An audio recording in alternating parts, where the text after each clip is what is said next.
जय हिंद साथियों, आपका स्वागत है आपके अपने YouTube channel unique classes UP वाला में। जैसा कि साथियों हमने पिछले वीडियो में स्वर व्यंजन और वर्ण विचार को बहुत ही विस्तृत तरीके से पढ़ा था। आज का हमारा टॉपिक है पंचमाक्षर का उच्चारण स्थान और विराम चिन्ह। देखिए भैया, ये विराम चिन्ह तो देखिए बहुत बहुत लिए आपके लिए इम्पोर्टेंट है। कहाँ से जब हम हिंदी को लिखते हैं ना, तो हमें यह नहीं पता रहता ना, तो जब हिंदी हमारा एक वाक्य कंप्लीट होता है तो कौन सा चिन्ह कब लगाते हैं, आज हम उसी को बहुत ही विस्तृत तरीके से बहुत ही गहन तरीके से आज बता देंगे। देखिए, सबसे पहले मैं बताता हूँ पंचमाक्षर होता है क्या। देखिए, हेडिंग है हम लोग का पंचमाक्षर। पंचमाक्षर, पंचमाक्षर। देखिए ना भैया, पंचमाक्षर किसे कहते हैं। देखिए, हम यह जानते हैं तो स्पर्श व्यंजन को स्पर्श के हिसाब से बांटा गया है। देखिए मैं लिखवा देता हूँ, उसके बाद से बताता हूँ। देखिए, स्पर्शीय व्यंजन, स्पर्शीय व्यंजन, स्पर्शीय व्यंजन, व्यंजन वर्णों के उच्चारण का स्थान पर 5 वर्गों में बांटा गया है। वर्णों के उच्चारण के स्थान पर, उच्चारण के आधार पर, के आधार पर कितने वर्गों में बांटा गया था। 5 वर्गों में बांटा गया है। वर्गों में बांटा गया है, जिसे क्या कहते हैं, स्पर्शीय व्यंजन कहते हैं। जिसे स्पर्शीय व्यंजन कहते हैं, जिसे स्पर्शीय व्यंजन कहते हैं, स्पर्शीय व्यंजन कहते हैं, व्यंजन कहते हैं, स्पर्शीय व्यंजन कहते हैं। देखिए, ये तो हमें पता चल गया है जिसे स्पर्शीय व्यंजन या वर्गीय व्यंजन कहते हैं। मैंने पिछले वीडियो में बताया था 25 वर्गीय व्यंजन या स्पर्शीय व्यंजन कहते हैं। उसे 25 वर्गीय व्यंजन होता है, देखिए उसे कहते हैं स्पर्शीय व्यंजन। देखिए, पंचमाक्षर होता है क्या। देखिए, जब ये 5 वर्गों में बांटा गया है ना स्पर्श व्यंजन, तो प्रत्येक वर्ग के 5वें वर्ण को ही पंचमाक्षर कहते हैं या पंचम वर्ण कहते हैं। देखिए मैं लिखवा देता हूँ। देखिए, प्रत्येक वर्ग के, प्रत्येक वर्ग के 5वें, के 5वें वर्णों, 5वें वर्णों के समूह को पंचमाक्षर या पंचम वर्ण कहते हैं। पंचमाक्षर या क्या कहते हैं, पंचम वर्ण कहते हैं। देखिए, पंचम वर्ण कहते हैं, वर्ण, पंचम वर्ण कहते हैं, कहते हैं। भैया, ये पंचम वर्ण क्या होता है, हमको समझ नहीं आ रहा। देखिए, मैं पहले ही 25 वर्गीय व्यंजन पढ़ाया था, उसके लास्ट वाला जो होता है ना, उसी अंग या ये लास्ट वाला जो 5वें वर्ड होता है उसे पंचमाक्षर अक्षर कहते हैं। देखिए, मैं पहले स्पर्श व्यंजन लिखवाता हूँ और उसके बाद समझाता हूँ पंचम वर्ड होता क्या है। देखिए, स्पर्श व्यंजन हमारा है कितना, 25 है हम लोग का वर्गीय व्यंजन या स्पर्श व्यंजन उसी कहते हैं वर्गीय व्यंजन। इसे मैं लिखता हूँ वर्गीय व्यंजन, वर्गीय व्यंजन। देखिए ना भैया, जिसमें क वर्ग के अंतर्गत कौन कौन आता है, क वर्ग, क वर्ग के अंतर्गत आता है क, ख, ग, घ और लास्ट वाला आता है अंग। और उसके बाद से च वर्ग के अंतर्गत कौन कौन आता है भैया, देखिए ना, च वर्ग के अंतर्गत आता है कौन कौन भैया। देखिए, च वर्ग के अंतर्गत आता है च, छ, ज, झ और इया। और ट वर्ग के अंतर्गत कौन कौन आता है भैया, ट वर्ग। भैया, ट वर्ग के अंतर्गत 5 वर्ग आता है कौन कौन भैया, देखिए ना, ट, ठ, ड, ढ और भैया और। त वर्ग के अंतर्गत कौन कौन आता है, त वर्ग के अंतर्गत आता है त, थ, द, ध और लास्ट न। और प वर्ग के अंतर्गत कौन कौन आता है भैया, देखिए ना, प, फ, ब, भ और म। देखिए मैं पंचमा अक्षर में बताया था तो भैया पांचवा वर्ण, तो देखिए ना इसमें से गिनिए ना पांचवा वर्ण है कौन भैया, देखें पहला दूसरा तीसरा चौथा। ये भैया हम जब देख रहे थे यही तो हमारा पांचवा वर्ण आ रहा है, तो हम इसी को ही पंचमाक्षर कह देंगे ना जी। देखिए ये वाला हमारा जो पोर्शन सब है पांचवा वर्ण, यही इसी को कहते हैं भैया का पंचमाक्षर। यही है हमारा पंचमाक्षर। देखिए भैया ना पंचमाक्षर। देखिए इस इतना के लिए हमने इतना पापड़ बेला था भैया। बस ये जानिए तो ये चार वर्ण मैं समझने के लिए लिखवाया हूँ, लेकिन हमारा जो मेन टारगेट है यही है पंचमाक्षर। कहाँ से हम लोग का हेडिंग ना है कि भैया पंचमाक्षर, तो देखिए यही है पंचमाक्षर। देखिए अब हम तो ये जान गए तो पंचमाक्षर होता क्या है जी। अब पढ़ेंगे तो उच्चारण स्तर। ये भैया देखिए ना कौन सा स्वर या कौन सा व्यंजन हमारे कौन से शरीर के भाग से कौन से हिस्सा से उच्चारण किया जाता है उसको मैं बताता हूँ। देखिए ना, देखिए मैं इसको मिटा देता हूँ, आप स्क्रीनशॉट ले लीजिए। देखिए ऐसे तो मैं पहले सारा जो स्वर व्यंजन पढ़ाए थे मैं सब बहुत डिटेल से मैं बता दिया था कौन सा वर्ड को किससे उच्चारण होता है, कंठ तालु मूर्धा मतलब सब कुछ बता दिया था। इसलिए मैं सोच रहा हूँ ना तो आपको एक स्मार्ट बोर्ड वाला खरीद देना, काश मैं लिखूंगा ना तो बहुत टाइम लगेगा। देखिए मैं वो जो गण मैं लिखवाने जा रहा हूँ ना वो मैं पहले ही बहुत ही विस्तृत तरीके से मैं पहले वाली वीडियो में ही बता दिया हूँ। इस मुझे नहीं लगता है ना तो फिर से वो लिखवाए, इसलिए मैं डायरेक्ट बोर्ड पर पेश करता हूँ वो चीज़।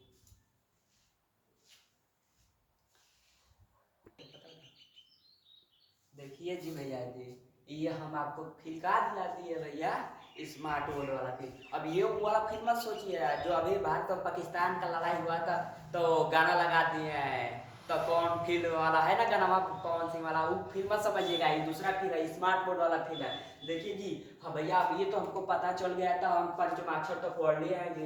अब हम पढ़ना है उच्चारण जी। उच्चारण चिन्ह यानी उच्चारण, कौन सा वर्ण कौन सा वर्ण कि कौन सा हमारे शरीर के पार्ट से उच्चारण होता है। देखिए जी ये मैं इसलिए एक ढाढ़ा टाइप में आपको लिखवा दिया हूँ क्योंकि इसको बहुत ही बार बहुत 2-3 बार पढ़ लिया, अब इसको फिर शुरू से बताने से कोई फायदा नहीं है। देखिए हमने पहले भी पढ़ लिया था कौन से उच्चारण करता है स्वर में आ ये व्यंजन में क ख ग घ अंग टिकाऊ लिखवाया था ना पहले वाला वीडियो में KTM 2, बस वही है, सब सब प्रोडक्ट वही है। बस इसलिए मैं आपको लास्ट ये वीडियो है वर्ण विचार का, इसलिए मैं एक बहुत ही विस्तृत तरीके से ढाढ़ा बनवा दिया। तो आप जहाँ भी स्टडी आपका टेबल है वहीं एक ये लिखकर और वहाँ आप चिपका देंगे ना तो आप कभी नहीं भूलेंगे, इसलिए मैं लिखवा दिया। ये मैं पहले ही बतला दिया था, स्क्रीन शॉट ले लीजिए। तालु से छोटी और बड़ी उच्चारण होता है च छ ज झ या य, और तलावी से उच्चारण होता है मूर्धा से छोटका री बड़का री ट ठ ड ढ र स, दंत से री त थ द ध न ल स, बस वही है पहले वाला। पहले इसको बहुत ही विस्तृत तरीके से बता दिया हूँ, बस इसको मैं आपको एक बार और फील कराने के लिए ये ढाढ़ा लिखवाया हूँ। देखिए ओष्ठ से ये है छोटा हूँ बड़ा हूँ प फ ब भ म, और नासिका से अंग छोटी य र न म, और कंठ तालु से ए आए, और दंतोष्ठ से है ओ और दंतोष्ठ से कंठोष्ठ से है ओ और दंतोष्ठ से अब। देखिए पहले वाले वीडियो में मैंने मुझसे एक थोड़ा सा माइनर मिस्टेक हो गया था, तो इसको ये वाला है ना त थ द ध न, इसको मैं ये उच्चारण होता है दंत से, बहुत छोटा सा मिस्टेक से मैं इसमें बता दिया हूँ दंतोष्ठ, लेकिन वो उस पहले वाले वीडियो में सुधार दीजिएगा, वो दंत से उच्चारण हुआ था। देखिए त थ द ध न ये दंत से उच्चारण होता है, न कि दंतोष्ठ से। देखिए अब ये तो हमको पता चल गया उच्चारण स्थान। अब मैं बताता हूँ विराम चिन्ह। ये स्क्रीनशॉट आप ले लीजिए, अपने नोट्स में लिख लीजिएगा। देखिए अब हमारा है अगला टॉपिक विराम चिन्ह। देखिए विराम चिन्ह कौन सा विराम चिन्ह कब कहाँ और कैसे प्रयोग होगा उसके बारे में मैं बताता हूँ। हेडिंग क्या है जी हमारा विराम चिन्ह। विराम चिन्ह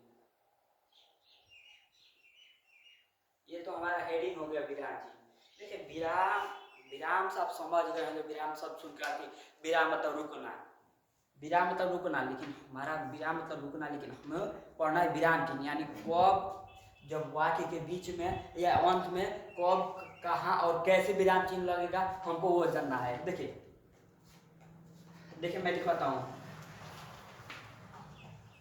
विराम, विराम शब्द, विराम शब्द से हमें यह ज्ञात हो रहा है कि यह ज्ञात हो रहा है कि हो रहा है कि ठहराव या अंत, ठहराव या अंत।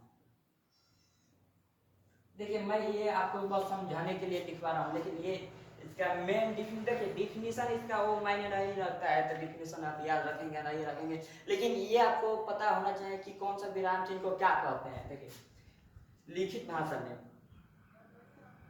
लिखित भाषा, लिखित भाषा में किसी वाक्य, किसी वाक्य, किसी वाक्य के बीच, के बीच या अंत में, या अंत में, अंत में वाक्य, अंत में वाक्य का सही रूप देने के लिए, सही रूप देने के लिए, रूप देने के लिए, के लिए एक चिन्ह लगाते हैं, चिन्ह चिन्ह है भैया, चिन्ह लगाते हैं, लगाते हैं, उसे क्या कहते हैं, उसे विराम चिन्ह कहते हैं। देखिए मैं आपको बहुत ही सरल शब्दों में लिखवा रहा हूँ ताकि बस याद रखेंगे तब विराम चिन्ह होता है क्या, लेकिन डिफिनेशन का उतना पूछता नहीं है, उसे विराम चिन्ह कहते हैं, विराम चिन्ह कहते हैं, चिन्ह कहते हैं। देखिए हिंदी भाषा में 3 प्रकार का विराम चिन्ह बहुत महत्वपूर्ण है। ये तो समझ गए, अब इसको मैं मिटा कर बहुत ही विस्तृत विराम चिन्ह के बारे में बताता हूँ। डिफिनेशन बस मिटा रहा हूँ। हिंदी में मुख्य रूप से 3 विराम चिन्ह है, 3 प्रकार का विराम चिन्ह है।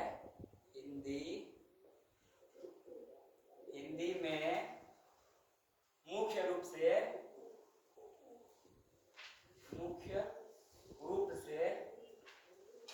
3 प्रकार का विराम चिन्ह है, 3 प्रकार का विराम चिन्ह है, विराम चिन्ह है,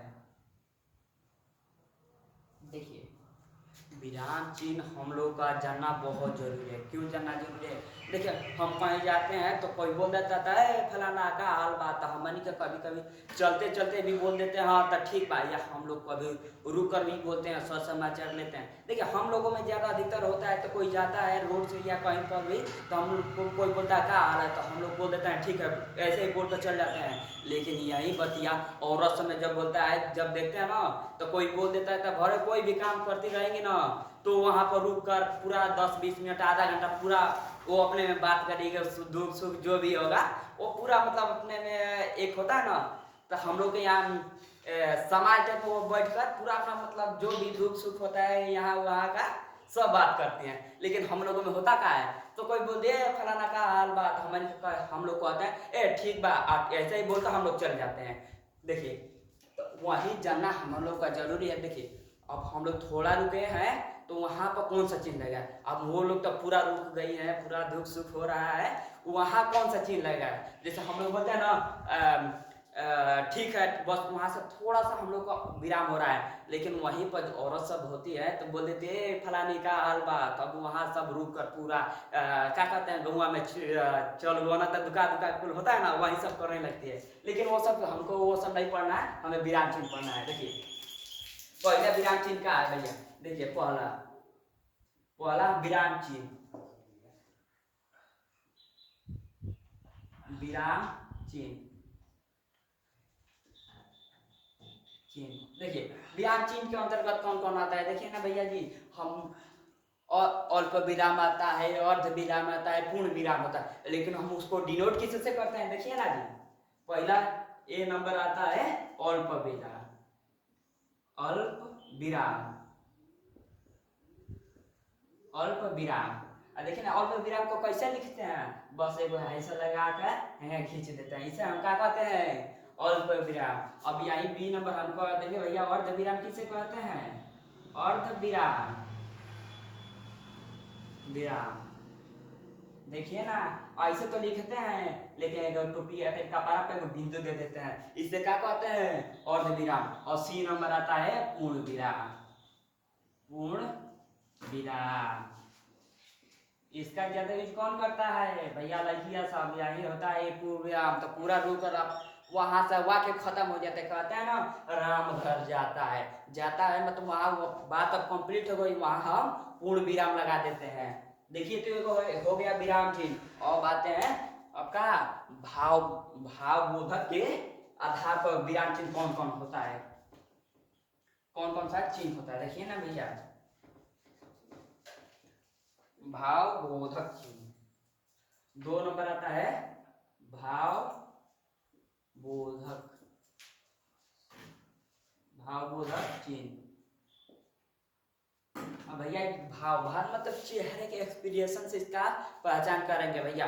अब कह देता ए तुम कहाँ जा रहे, मतलब यहाँ का कह रहा है या क्वेश्चन पूछ रहा है, यानी यहाँ प्रश्नवाचक चिन्ह लगेगा। देखिए ना अब आपको आएगा ना, आई या किसी को संबोधन करना होता है, जैसे होता है ना असेंबली में किसी को संबोधन किया जाता है, तो वहाँ कौन सा चिन्ह लगाया जाता है, या हम कभी कोई अचानक कोई चीज देख लेते हैं तो चिढ़क जाते हैं, तो वहाँ विस्मय आदि विस्मयवाचक बोधक चिन्ह लगाया जाता है। देखिए ना भैया ए नंबर इसमें क्या है, ए नंबर प्रश्नवाचक चिन्ह, प्रश्नवाचक, प्रश्नवाचक चिन्ह।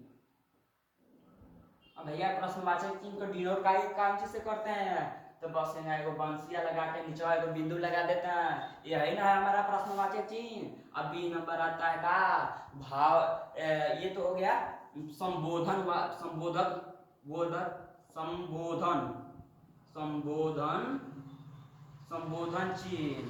भैया संबोधन चिन्ह को काम से डिनोट करते हैं, तो खींच कर नीचे को बिंदु न लगा देते हैं, यही है हमारा संबोधन चिन्ह। और सी नंबर आता है का विस्मय बोधक, विस्मय, विस्मय बोधक चिन्ह, बोधक चिन्ह। देखिए ये आप कहेंगे कि ये तो ये वाला और ये वाला एक ही है, लेकिन ये देखिए ना संबोधन यानी किसी को सम्मानित किया जाता है तो ये वाला चिन्ह लगाया जाता है, या ये हम अचानक कुछ देखते हैं अरे सवाई का है तो उसके लिए ये लगाया जाता है। अब हम पढ़ेंगे 2 नंबर तो हम लोग पढ़ लिए भावबोधक चिन्ह के आधार पर, अब 3 नंबर पढ़ेंगे अन्य चिन्ह। देखिए ये 2 चिन्ह बहुत इंपॉर्टेंट था, लेकिन मैं आपको और पूरी विराम चिन्ह के बारे में मैं बहुत आपको बहुत विस्तृत तरीके से मैं बताने के लिए पहले ही वादा कर दिया हूँ, इसलिए मैं आपको बहुत ही विस्तृत तरीके से बताऊंगा। 3 नंबर में आता है अन्य चिन्ह, अन्य चिन्ह। देखिए अन्य चिन्ह में आता था भैया सामाजिक चिन्ह, सामाजिक चिन्ह ए नंबर आता है सामाजिक चिन्ह, सामाजिक चिन्ह। देखिए ना सामाजिक चिन्ह को किस चीज से डिनोट करते हैं, सामाजिक चिन्ह को बस ऐसे है कि योजक टाइप में ऐसे ऐसे चिन्ह से इसको डिनोट करते हैं। अब बी नंबर आता है योजक चिन्ह, योजक, इसी को कहते हैं योजक चिन्ह, योजक चिन्ह। इसको भी इसी तरह डिनोट करते हैं, जैसे होता है ना एग्जांपल में हम बताता हूँ, जैसे हम लिखते हैं ना माता पिता, माता पिता, लेकिन हम बिचवा में एक योजक चिन्ह लगाते हैं कि नहीं, वही चिन्ह हुआ है यहाँ। अब 3 नंबर से आता है उद्धरण, उद्धरण चिन्ह, उद्धरण चिन्ह, उद्धरण चिन्ह। उद्धरण चिन्ह को ऐसे ब्रैकेट में डबल इन्वर्टेड कॉमा से घेरते हैं ना, वही है ये उद्धरण चिन्ह। और डी नंबर आता है एकल उद्धरण। एकल मतलब क्या है, उद्धरण मतलब उद्धरण चिन्ह है डबल, तो एकल उद्धरण मतलब एगो, एकल उद्धरण, एकल उद्धरण चिन्ह,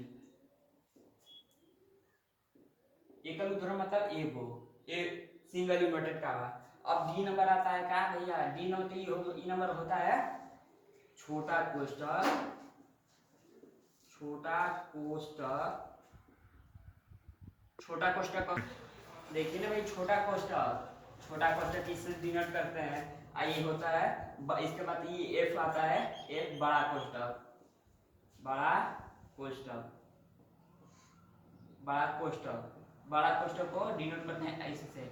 देखिए हमारा होगा सामाजिक चिन्ह, ये वाला योजक चिन्ह, उद्धरण चिन्ह एक, देखिए ना यहाँ ल छूट गया है, देखिए ल, एकल उद्धरण चिन्ह इसको कहते हैं छोटा कोष्ठक और बड़ा कोष्ठक। और भैया जो है चिन्ह उसको मैं इसको मिटा देता हूँ, उसके बाद लिखता हूँ बड़ा कोष्ठक। उसके बाद आता है हमारा कलन चिन्ह, कलन, कलन चिन्ह, कलन चिन्ह,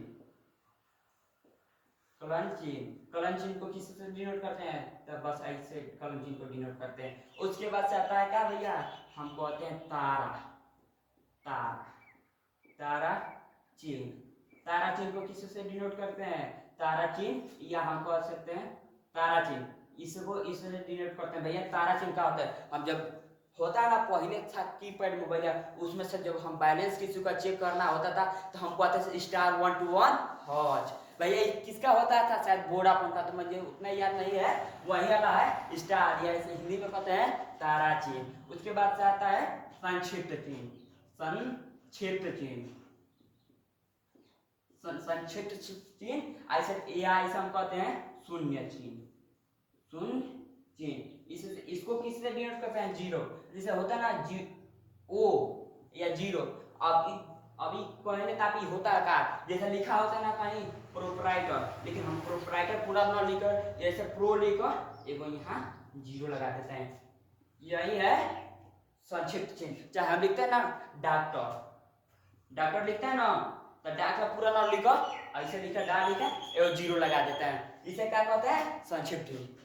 मैं आशा करता हूँ ये पंचमाक्षर का उच्चारण स्थान और विराम चिन्ह आपको बहुत ही बेहतरीन तरीके से आया होगा समझ में, और आपको समझ में आया है तो चैनल को सब्सक्राइब कीजिए और बेल आइकन दबाना ना भूलिए।